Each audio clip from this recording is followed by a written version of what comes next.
Hi guys, so this is my first video log, or vlog as the younger cool cats call it. It's a video diary, and today I'm just going to be talking about cars. So the last month my life has been consumed by searching for my next car. So 2 years ago I bought a Fiesta ST. Great car, superb handling. I've had it for 2 years, already done 27,000 miles. And now it's time for change, I feel. So I've been looking at several different options, and I'm 25 now, and I was thinking of maybe get something a bit more mature, something a bit more sophisticated that I could drive into the office with or go see clients with, and maybe turn a few heads. Get like an Audi or a Mercedes or a BMW, something like that, or even a Volvo. Volvos look very nice these days, exquisite exterior and chassis. But I decided at the end of the day, a hot hatch is going to be faster, more fun to drive. I'm still young and single relatively, so it's the last opportunity to really go for it and get a little chavvy boy racer car again. So I thought I'd get another one for a few years. So then that left me with a difficult decision because there's so many to choose from. And my first gut instinct was to get another Fiesta ST. And so my one is a 14 plate. The new Fiesta ST model came out in 2013. And since then we've had no changes. The only thing that's come out is the ST200, which is the limited edition one. Comes in storm grey and is a really nice edition.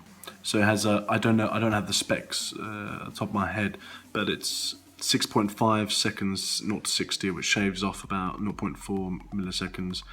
Seconds, sorry. I could be wrong, could be 6.7, I don't remember off the top of my head. The torque is slightly higher, BHP is slightly higher. So yeah, great car. So I went to get a quote and it's just so more expensive. It's a lot more. Now, the reasoning for this is, they say because you get a lot of extras, you get a few interior extras as well, you get parking sensors, a few other things. But for me, it didn't really justify the price. The other reason they gave was that because it's a limited edition, they've only made like a few hundred, whatever the exact number is, that it will depreciate less and it will be worth more in a few years if you want to sell it, which I thought fair enough. But I didn't go for it. And they were trying to compare it to a Focus RS.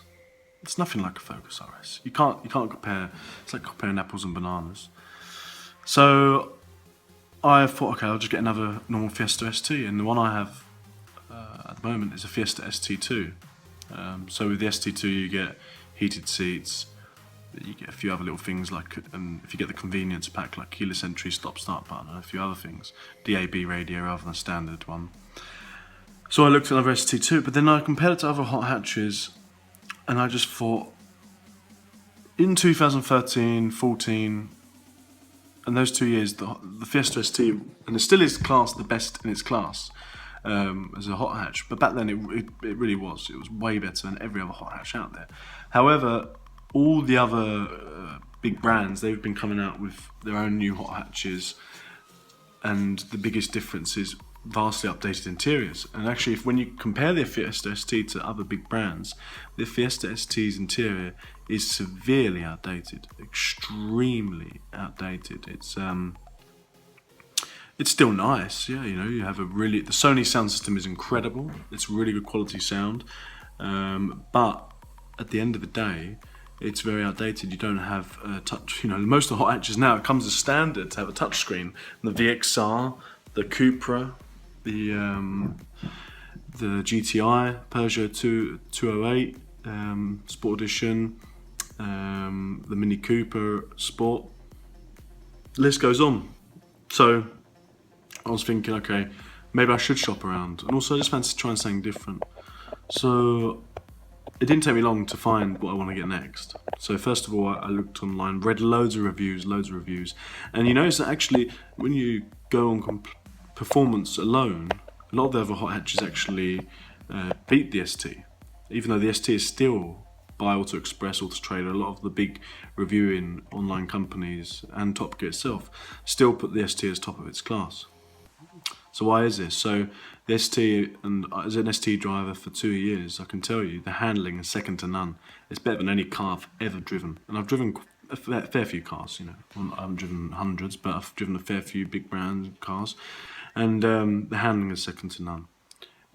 This is because forward handling is always good, even on the standard models, but also the lowered suspension, the profile of the car, the lowered weight, the way it dives into corners, and also because it's just fun. The ST really is designed as not a comfortable executive car. It's designed as, it's designed as a boy racing car. It's designed, you want to fresh it about, you want to throw it into corners, you want to scud a bit, you want to, let the back wheels slide a bit. It's great, especially with the traction control off and it's a bit rainy. You can really wipe that around some sharp bends. So anyway, I looked at some other hot hatches, and yeah, they didn't have the same, oomph and fun factor as the ST does. But so I drove a few. I drove the CUPRA. CUPRA was pretty good.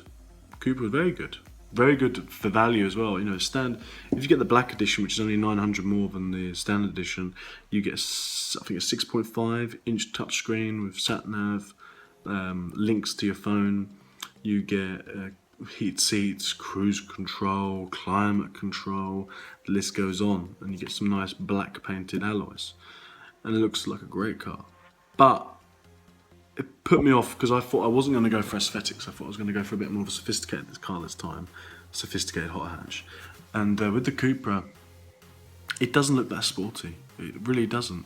The actual body is quite dull, and you'd think that you'd have some Latino libido and excitement with it, being a Seat Spanish, but you don't. It looks like any other car, except you wouldn't know it's a CUPRA unless it was for the CUPRA badge. There's no spoiler, the skirts are very tame, the tyres give it away a bit, but apart from the tyres, you wouldn't know that it's really a sporty hot hatch. So the CUPRA does not look that sporty or exciting. As well as the colours the range aren't that great.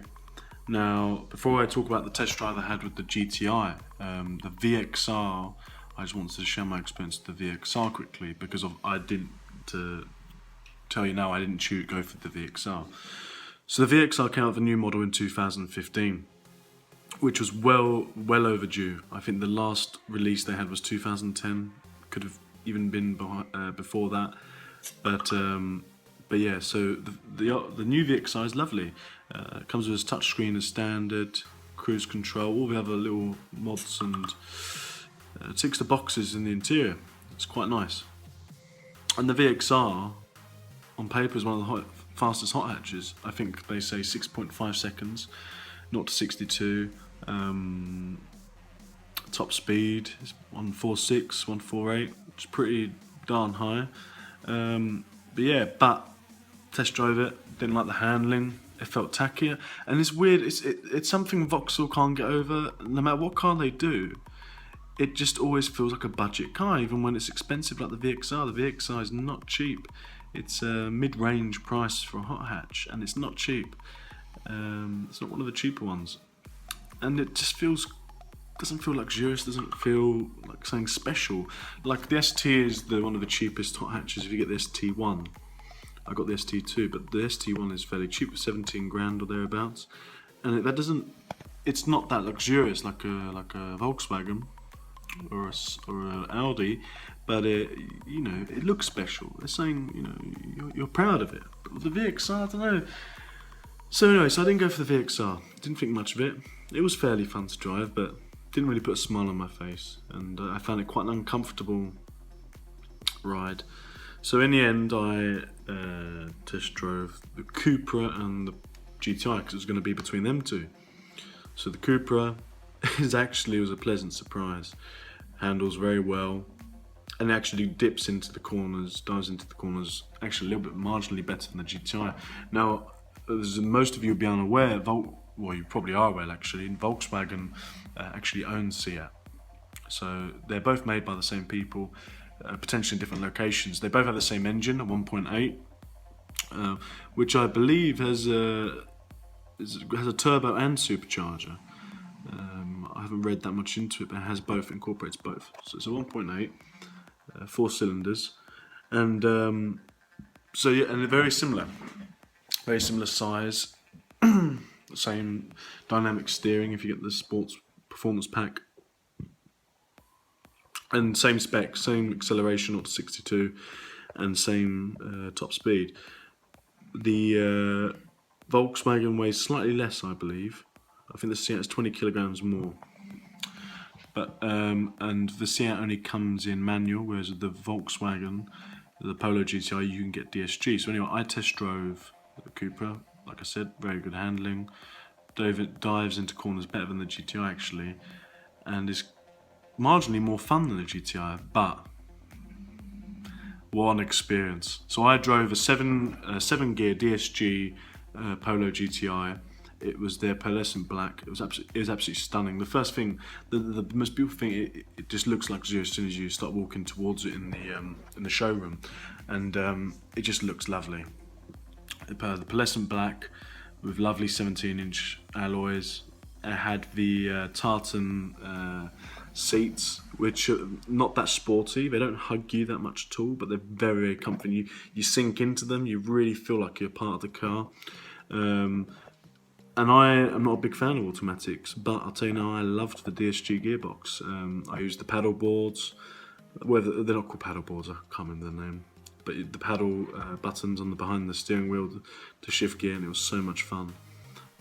So you can, if you're just doing a bit of town driving, leaving an automatic, if you want to have a bit of fun, use the paddles. And a lot of people slate paddles online, and when I've been reading reviews, most of the reviewers will opt for the manual, but it's great. And it was such a smooth ride. The steering was so light, it felt so responsive, and you just felt like you're being treated. It's such a comfortable ride. You can really get some nice acceleration, even in the automatic. The rev ranges are quite good, very quick, and it feels very stable. Now, a lot of the criticism Polos get is they're quite vertical. It feels kind of inert when you're going around corners, and that is a fair criticism, because the handling didn't feel as fun as the CUPRA, which has got a bit of a slightly lower profile. But yeah, so it was really fun, and I'm going for the GTI. So hopefully by next weekend I'll be the proud owner of a brand new Polo GTI. I'm not bragging, I'm just very happy, and I just wanted to talk about that. So that was really fun. So this has been my first vlog about cars, and what I'm going to do is I'm going to upload a video of the Fiesta ST, show you what that looks like before I hand it back, part exchange it, and we'll go for a little drive in the Fiesta ST, so then we can directly compare it when I get the Polo GTI, and we'll do a walk around and a review of the Polo GTI. I'll do a review of the Fiesta ST as I give it back as well. And so yeah, it should be fun, and yeah, I'm planning a few little trips with the Polo GTI. It should be quite fun, driving around some nice B roads, and I'll be looking forward to showing you all that. So adios, take care, bye bye.